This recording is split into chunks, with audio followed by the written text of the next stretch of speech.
And all this time you thought they were there just to sell you beer. But according to the Campaign for Real Ale, traditional pubs are as much a part of London's heritage as Tower Bridge and St Paul's. And it's a heritage which is now threatened by cynical brewers wanting to put profits before punters. If you knock down Westminster Cathedral, you can build a replica, but you'll never actually go back to what was there in the first place. And so if we've got to act now, well, there's still some pubs that are worth saving.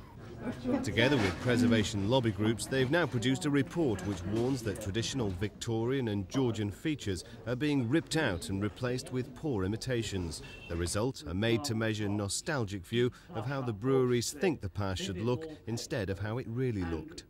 This in itself is very worrying, and it rather fits in with a general trend in Britain, we think, to manufacture a heritage for Britain that never really existed.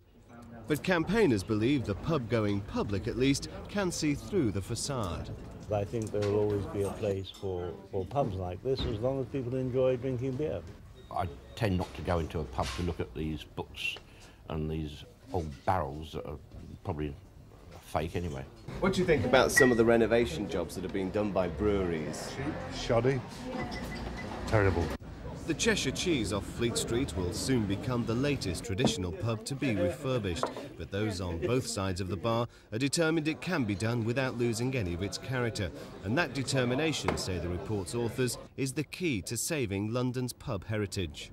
There is a vast groundswell of interest in Victoriana anyway, and I think as that gets more refined and people understand what a Victorian pub actually was, they will like to see that back. All London's beer drinkers want now is to have Victorian prices back as well, and then everyone will be happy. Rob McBride for Thames News.